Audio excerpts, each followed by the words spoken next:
Welcome you all to my channel पढ़ लो। और ये क्वेश्चन जो है ना, ये जेई मेन 2024-27 जेन शिफ्ट 1 में पूछा गया है। थोड़ा अच्छा क्वेश्चन है, समझते हैं। इसमें हम बहुत सारी चीज सीखेंगे, किस तरीके से निकाला जाए क्वेश्चंस, किस तरीके से प्रोसीड किया जाए। If A B the orthocentre of a triangle whose vertices are 1 2 2 3 and 3 1। देखो अब इसमें ना हम एक चीज और सीख जाएंगे, ऑर्थो सेंटर कैसे निकालते हैं। पूरा देखो, लाइन बाय लाइन, पूरा स्टेप बाय स्टेप देखो। मैं आपको ये भी बताऊंगी ऑर्थो सेंटर कैसे निकालते हैं, तो ये सीख जाओगे। दूसरा, इस टाइप के क्वेश्चन को कैसे प्रोसीड किया जाए, कैसे सॉल्व किया जाए, वो भी देखेंगे।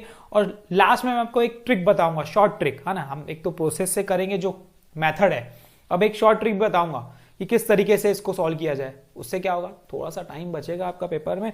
तो पूरा देखो कैसे वन बाय वन हम सब चीज समझते हैं। If A B the orthocentre of a triangle whose vertices of triangle are 1 2 2 3 and 3 1। ठीक है, तो सबसे पहले मैं क्या करता हूं, एक ट्रायंगल बना लेता हूं यहां पे।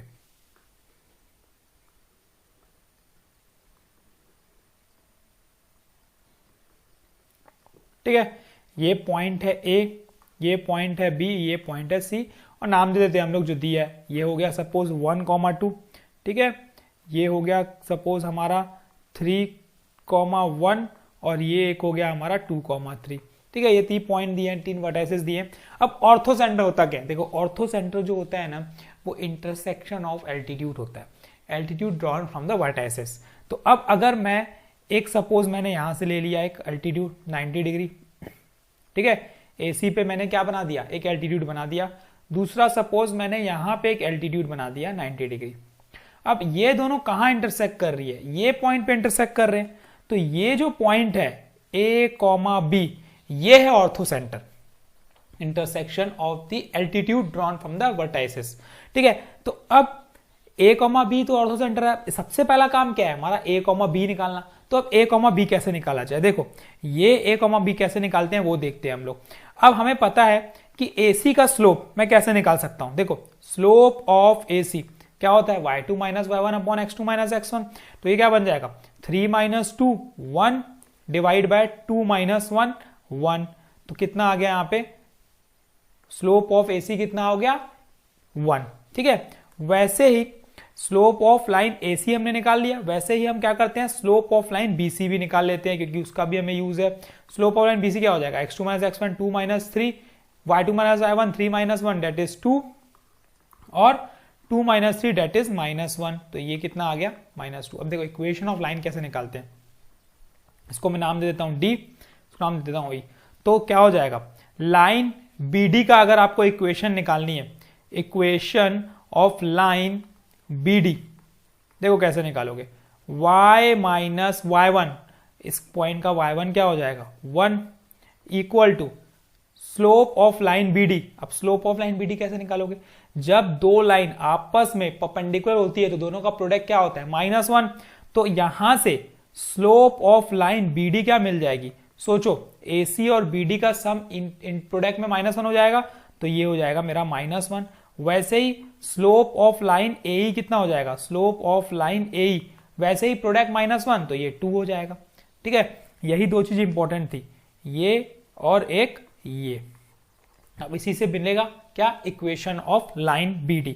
तो इक्वेशन ऑफ लाइन क्या मिली, देखो y minus y1 equal to slope. तो इसका स्लोप की अगर बात करेगा तो BD का स्लोप मतलब -1 इंटू x माइनस x1 है मेरा 3। सिंप्लीफाई कर देते हैं, y minus 1 equal to minus x plus 3, और थोड़ा सिंप्लीफाई करेंगे तो y plus x equal to 3 plus 1 that is 4। ये आ गई इक्वेशन नंबर 1, यहां पे आपको छोड़ दो। ठीक है, चलिए इक्वेशन 2 निकालते हैं। इक्वेशन 2 मतलब लाइन ऑफ AE का लाइन निकाल लेते हैं। क्या हो जाएगा हमारा, y माइनस, ठीक है y1 कितना है, ये हम y1 ले लेते हैं 2, है ना, 2 हो गया ना हमारा y1, y minus y1 is equals to again slope of line AE। Slope of line AE क्या है, 2 है। ठीक है, 2 इंटू x माइनस x1 कितना था हमारा, x1 था हमारा 1। ठीक है, इसको सॉल्व कर लेते हैं, y minus 2 equal to 2x minus 2। तो ये बन गया y minus 2x is equals to -2 plus 2 that is equal to 0। तो यहां से y की वैल्यू क्या मिल गई, 2x, ये मिल गई मुझे इक्वेशन नंबर 2। अब क्या करेंगे भाई, 2 को हम 1 में सब्सटीट्यूट करेंगे। तो इक्वेशन क्या थी हमारी इक्वेशन थी y plus x equal to 4। ठीक, पुट कर देते हैं तो ये क्या हो गया 2x plus x equal to 4, 3x equal to 4। तो यहां से x की वैल्यू मिल गई 4/3। ये मिल गई मुझे x की वैल्यू 4/3। सिमिलरली अब क्या कर मिल जाएगा y मिल जाएगा। y क्या मिलेगा, पुट इन इक्वेशन नंबर 2। तो y कितना मिल जाएगा 2 इंटू 4/3। तो y की वैल्यू मिल गई मुझे 8/3। ठीक, यहां तक मुझे पता चल गया, मतलब मुझे x और y तो मिल चुका है। ठीक है, देखो हमें क्या मिल गया x और y, मतलब हमने 2 पॉइंट ले लिया था ना x और y। अब अगर आप नोटिस करोगे तो ये जो a, b है, ये जो a, b है इसी लाइन पे इंटरसेक्ट कर रही है ना, इसी लाइन और इसी लाइन के बीच का इंटरसेक्ट कर रही है, मतलब AE पे भी लाई करेगा और BD के भी लाई करेगा, इन दोनों पे ये लाई करेगा। तो जब ये पॉइंट दोनों पे लाई कर रहा है तो मैं इस x की जगह a और y की जगह b लिख सकता हूं।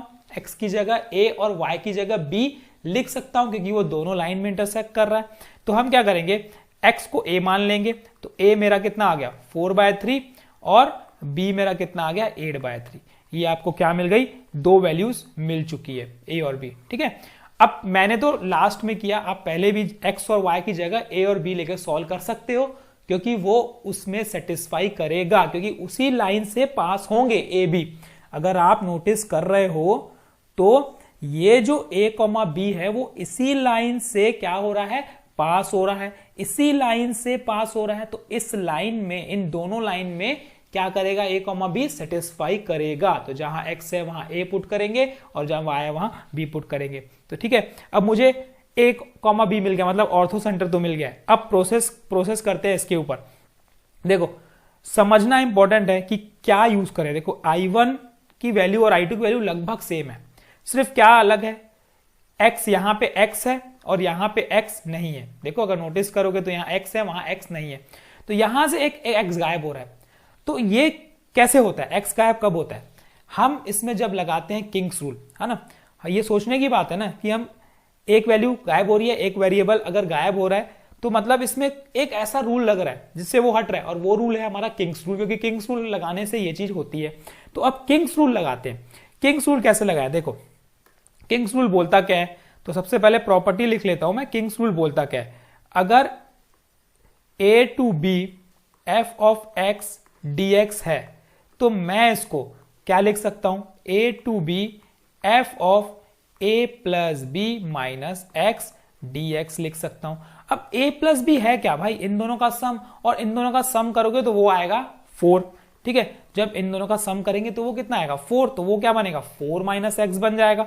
तो अब हम इंटीग्रेट में वैल्यू लिख लेते हैं, क्या है देखो I1 की वैल्यू जो है ना वो हम लिख लेते हैं। I1 की वैल्यू है हमारी I1 equal to a to b x sine 4x minus x square dx। थोड़ा सा इसको सिंप्लीफाई करते हैं, कैसे करें देखो, I1 यहां मेरा क्या मिल गया, I1 equal to value put कर देता हूं। वैल्यू क्या थी देखो, लिमिट जो है वो पुट कर दो, क्या है भाई 4/3 से 8/3, 4/3 से 8/3 x साइन x कॉमन क्या मिला 4 माइनस एक्स dx। देखो जैसे ही आप लिमिट पुट करोगे ना तो ये 4 माइनस एक्स ही बन जाएगा। तो अब मैं क्या कर रहा हूं, applying Kings rule, applying Kings rule. तो जैसे ही किंग्स रूल अप्लाई करोगे देखो क्या बन गया, I1 इक्वल टू 4/3 से लेकर 8/3, इन दोनों का सम करोगे तो x का क्या लिखोगे आप 4 माइनस एक्स। ठीक है, साइन इसकी जगह क्या लिखोगे 4 माइनस एक्स, और x की जगह 4 माइनस एक्स पुट करोगे तो वो बन जाएगा x dx। ये क्या आ गई इक्वेशन नंबर 2। अब क्या कर दो भाई, दोनों को क्या कर दो, ऐड कर दो। तो जैसे ही ऐड करोगे तो क्या मिलेगा I1 प्लस I1, यहां से मिल गया मुझे 2I1 इक्वल टू ये मिल गया 4/3 से लेकर 8/3। जैसे ही इन दोनों को ऐड करेंगे हम लोग तो हमारा क्या कॉमन निकलेगा, sine x 4 minus x common, तो यहां पे क्या बचा इसके पास x plus 4 minus x dx। अब ये x और ये x गया कैंसल, तो बचा क्या देखो 2 I1 इक्वल्स टू 4 बाहर, ये आया मेरा 4/3 से लेकर 8/3, ठीक, और बचा मेरा साइन x 4 माइनस एक्स। अगर आप नोटिस करोगे तो ये पूरा का पूरा टर्म क्या आ गया, ये पूरा का पूरा टर्म हमारी जो वैल्यू थी, जो हमारा स्टार्टिंग में I2 था, वो आ गया। अगर आप नोटिस करोगे ना तो ये पूरा का पूरा क्या है, ये I2 है। तो जब I2 है तो इसका मतलब क्या आ गया, 2I1 की वैल्यू मिल गई is equals to 4 into I2। तो यहां से I1 की वैल्यू क्या मिल गई, 2I2। बस यही इंपॉर्टेंट था लाना। तो I1 की वैल्यू हमने क्या ला दी, हमने ला दी 2I2। अब जो वैल्यू फाइंड करनी है उस पे जाओ। फाइंड हमें क्या करना है, 36I1 बाय I2।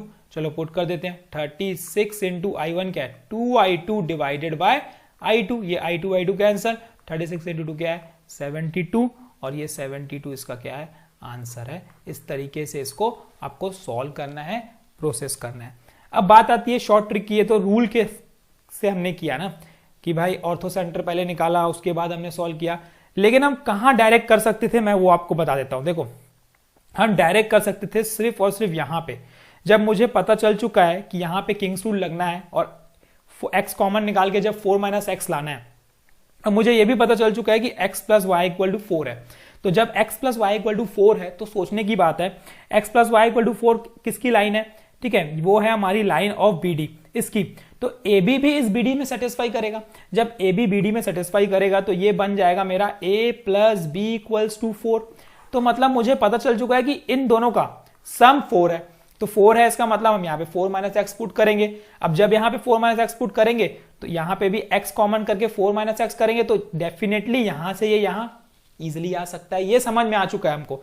तो हम डायरेक्ट क्या करेंगे इसमें, ये ना ऑर्थो सेंटर न निकालने, वैल्यूज न निकालने के बजाय, A और B की वैल्यू न निकालने के बजाय हम डायरेक्ट यहाँ पे एक स्टेप काट सकते थे। जो ऑर्थो सेंटर निकालता है वो काट के डायरेक्ट हम क्या करते हैं, इसमें किंग्स रूल अप्लाई कर देते और ये ला देते। देखो, है ना, तो यहां पे हमारा कुछ समय बच जाता, क्योंकि हमें समझ में आ रहा है कि इन दोनों का सम, A और B का सम कितना है, 4 है, और मुझे 4 ही चाहिए, क्योंकि x की जगह हम क्या पुट करेंगे, A plus B minus x, मतलब 4 माइनस एक्स। तो वो I1 से लेकर I2 की तरफ अप्रोच हो जाएगा। ठीक है, तो इस तरीके से इसको सॉल्व करना है। ये शॉर्ट ट्रिक थी सोचने की, तो आपको सोचना था इस तरीके से। ठीक है, तो अगर आपको ये वीडियो अच्छा लगा है, क्वेश्चन समझ में आया है, तो कमेंट सेक्शन में जरूर बताओ कि भाई समझ में आ रहे हैं, तो हम और अच्छे तरीके से इसको एक्सप्लेन कर सकें और अच्छे तरीके के और अच्छे अच्छे क्वेश्चंस ला सकें, ताकि आपकी प्रिपरेशन हो सके। तो हमारा मकसद यही है कि क्वेश्चंस को एकदम डिटेल में समझना, और इस टाइप का अगर क्वेश्चन आपके आप फ्यूचर में आता है, एग्जाम में आता है, तो आप सॉल्व कर सके, सोच सके। मैं तो बहुत सारी चीज़ें हम लाने वाले हैं इसमें, टिप्स ट्रिक्स, बहुत सारी चीज़ें हैं, बहुत सारे क्वेश्चंस हम देखने वाले हैं। जेई के क्वेश्चंस हो गए, ओलंपियाड के क्वेश्चंस हो गए, और भी बहुत छोटे अच्छे क्वेश्चंस रहेंगे क्लास 11 12th के, वो भी हम देखेंगे। बस आपका सपोर्ट चाहिए। चैनल पे नए हो तो सब्सक्राइब करो, ताकि आपको कंटिन्यूसली इस टाइप के क्वेश्चंस इस चैनल पे मिलते रहें और समझ में आते रहे। Thank you.